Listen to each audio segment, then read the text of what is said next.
Welcome back to my channel crazy శైలి 143. So ఈ రోజు సంక్రాంతి శుభాకాంక్షలు మీ అందరికి. సో సంక్రాంతి స్పెషల్ గా నేను చేయబోయే స్పెషల్ రెసిపీ ఏదైనా ఉందంటే చికెన్ బిర్యానీ అన్నమాట. Let's do chicken biryani. So ముందుగా నేనైతే 1 kg చికెన్ తీసుకున్నాను ఇక్కడ. సో 1 kg చికెన్ మంచిగా ఇట్లా వాష్ చేసుకోవాలి. సో చికెన్ ఇలా నీట్ కడిగేసుకున్నాక యాక్చువల్గా నేను దీంట్లో పుదీనా, కొత్తిమీర, పచ్చిమిర్చి, లవంగా, ఇలాచి అన్ని మసాలా మొత్తం మిక్సీ చేసేసుకొని ఇలా మిక్సీ చేసి పెట్టేసుకున్నాను. మీరు కూడా పేస్ట్ చేసి పెట్టుకోండి. మరీ పెద్దగా చేసుకోవద్దు, ఇలా బరకగానే ఉండాలి. సో ఇది మంచిగా ఇలా వేసేసుకొని సో ఇందులోనే ఇట్లా పెరుగు అయితే వేసేసుకోవాలి. సో 1 kg పెరుగుకి మీకు అందాద ఒక చిన్న కప్ అంత పెరుగు అయితే వేసేసుకోండి. నాకు బిర్యానీ చేయడం అలవాటు కాబట్టి అందాదగా వేసేస్తున్నాను. ఇంకొకటి అల్లం ఎల్లిగడ్డ పేస్ట్. సో అల్లం ఎల్లిగడ్డ పేస్ట్ మంచిగా వేసుకోండి. సో నేను పెద్ద స్పూన్ నిండా వేసుకుంటున్నాను. సో దీంట్లో 4 గరం మసాలా, చికెన్ మసాలా కాబట్టి సో ముందుగా నేను పట్టి పెట్టుకుంటాను. సో ఇది కూడా మంచిగా వేసేసుకోండి. ఇప్పుడు దీంట్లో కారం. సో కారం మీ స్పైసీ తగ్గట్టు వేసుకోండి. ఎందుకంటే మనం పచ్చిమిర్చి నేనైతే ఇక్కడ ఒక 7-8 తీసుకున్నాను కాబట్టి కారం చూసి వేసుకోండి. సో స్పైసీ తినే వాళ్ళకైతే సెట్ అయిపోతుందండి. కొద్దిగా వేస్తున్నాను. సో దీంట్లో ఉప్పు రుచికి తగ్గట్టు సాల్ట్ అయితే వేసుకోండి. సో సాల్ట్ చూసి వేసుకోండి, ఎందుకంటే మనం రైస్లో కూడా మళ్ళీ వేస్తాం కాబట్టి సో మళ్ళీ టేస్ట్ చేసుకొని వేసుకోవచ్చు. దీంట్లో అయితే ఒక నిమ్మకాయ అయితే మంచిగా పిండి వేసుకోవాలి. సో ఇలా నిమ్మకాయ అయితే మంచిగా వేసేసుకోండి. సో ఇలా ఫుల్ ఒక నిమ్మకాయ అయితే వేసుకోండి.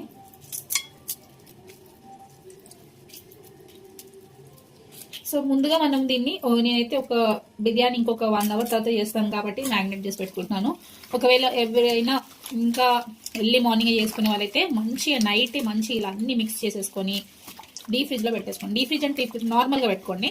సో మంచిగా చికెన్కి అయితే మంచిగా మసాలా అంతా పట్టేస్తుంది. సో ఇది నా ఛానల్లో దిస్ ఇస్ సెకండ్ వీడియో అనమాట, బిర్యానీ రెసిపీది. సో ఇది ఈరోజు మమ్మీ వాళ్ళ ఇంటికి వచ్చాను కాబట్టి మమ్మీ వాళ్ళ ఇంట్లో చేస్తున్నాను. ఇంతకుముందేమో మా ఇంట్లో చేశాను. సో ఇలా మంచిగా ప్రతి ఒక్క ముక్కకు పట్టేలా పెట్టుకోండి. సో ఇది ఎంత నానితే అంత బాగుంటుంది. దీంట్లోనే ఒక 2 tablespoon ఆయిల్ కూడా వేసి పెట్టేసుకోండి. దీంట్లో మంచిగా కలిపేసుకోండి. సో ఇలా మ్యాగ్నేట్ చేసి పెట్టుకున్న చికెన్ ఒక 1 hour అయితే నానాలి కంపల్సరీగా. ఇప్పుడు దీన్ని మూత పెట్టేసుకొని పక్కకు పెట్టేసుకుందాం. సో 1 hour తర్వాత మళ్ళీ ప్రాసెస్ స్టార్ట్ చేద్దాం. బాస్మతి రైస్ అయితే నేను నానబెట్టుకున్నానండి. ఇది నానబెట్టుకొని దాదాపు ఒక 1/2 hour అవుతుంది. ఇప్పుడైతే చూసారా చికెన్ ఎంత బాగా నానిపోయిందో. సో చికెన్ అయితే నానిపోయింది కదా. సో స్టార్ట్ చేసేద్దాం. ముందుగా ఇలా కడాయి పెట్టుకొని దీంట్లో అయితే మనం వాటర్ అయితే వేసేసుకోవాలి. సో బియ్యం ఫస్ట్ ఉడకబెట్టుకోవాలి కాబట్టి సో రైస్ ఒక 80% కుక్ చేసేసుకోవాలి కాబట్టి దానికి సరిపడైతే వాటర్ అయితే పోసేసుకోండి. సరిపోద్ది. సో ముందుగా బగారా ఆకైతే వేసేసుకుందాం. సో కొద్దిగా పట్ట, లవంగా, సో అనాసపు, సో దీంట్లో కొద్దిగా ఇలాచి అండ్ సాజీరా. సో ఇవైతే బేసిక్ అనమాట. ఇక కొత్తిమీర అండ్ పుదీనా కూడా వేసేసుకుంటున్నాను. సో ఇవన్నీ ఇంగ్రీడియంట్స్ వాటర్లో మంచిగా మరిగేదాకా పెట్టుకోవాలన్నమాట. సో దీంట్లో కొద్దిగా సాల్ట్ వేస్తాను. నేను ఇందాక చెప్పినట్టు రైస్ లో కూడా వేస్తాం కాబట్టి బ్యాలెన్స్డ్ గా చూసుకోవాలి సాల్ట్ ఎప్పుడైనా కానీ. సో సాల్ట్ విషయంలో చాలా జాగ్రత్తగా ఉండండి గాయస్. సో దీంట్లో అయితే ఒక 1 tablespoon అయితే వేస్తున్నాను ఉప్పు.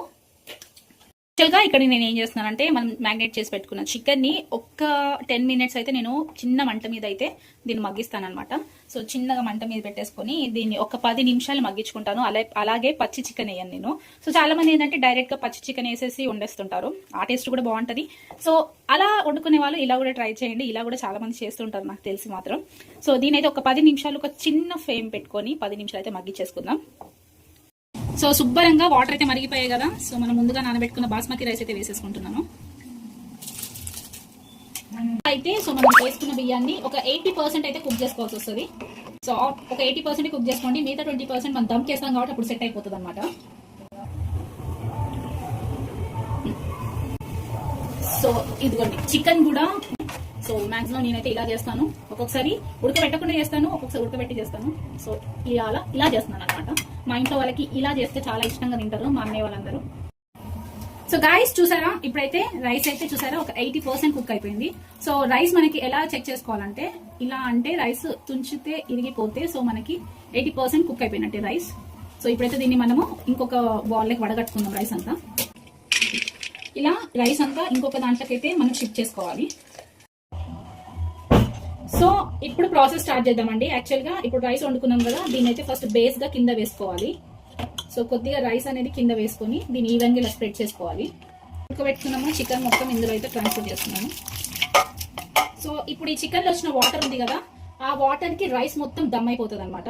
ఇప్పుడు మనం చికెన్ వేసేసుకున్నాక మిగతా రైస్ అంతా దీని మీద అయితే వేసేసుకోవాలి.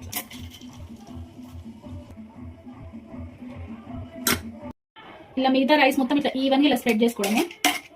సో చాలా ఈజీ ప్రాసెస్ అండి బిర్యానీ, కానీ చాలా మంది ఇది పెద్ద ప్రాసెస్ అనుకుంటారు. జస్ట్ ఈ గిన్నెలు ఆ గిన్నెలు తోమడం తప్ప దీంట్లో పనే ఉండదు ఇంకా దీంట్లో. ఇలా మిగతా రైస్ అంతా ఇట్లా స్ప్రెడ్ చేసేసుకోవాలి. సో ఏదైతే మనం 80% కుక్ చేసుకున్నామో రైస్, ఏదైతే మనము 70% కుక్ చేసుకున్నామో చికెన్, ఇప్పుడు అన్ని 100% అయితే కుక్ అయిపోతాయి. సో ఇందులో అయితే ఇప్పుడు పైనుంచి నేనైతే నెయ్యి అయితే వేస్తున్నానండి. సో మంచి శుభ్రంగా నెయ్యి వేసుకోండి. సో ఇందులో అయితే కొద్దిగా ఫుడ్ కలర్ యాడ్ చేస్తున్నాను, కలర్ కోసం అంతే. పైనుంచి అయితే ఫ్రైడ్ ఆనియన్స్ అయితే వేసుకుంటున్నాను. సో ఇప్పుడైతే ఇలా మూత పెట్టేసుకొని దీని మీద మంచిగా బరువు అయితే పెట్టుకోండి. మూత అనేది దమ్ అనేది బయటకు వెళ్ళకుండా పెట్టుకోవాలి. ఇప్పుడు నేను గ్యాస్ ఆన్ చేస్తున్నాను. ఇంతసేపు ఆఫ్ లో పెట్టి ప్రాసెస్ చేసుకోవాలి, ఆన్ లో పెట్టి కాదు. సో ఇప్పుడు సిమ్ చేసేసి దీన్ని ఒక 45 మినిట్స్ సిమ్ లో వదిలేసేయాలి. సో ఫైనలీ బిర్యానీ అయితే రెడీ అయిపోయింది. సూపర్ సూపర్ స్మెల్ వస్తుంది, తింటే మాత్రం అదిరిపోయింది.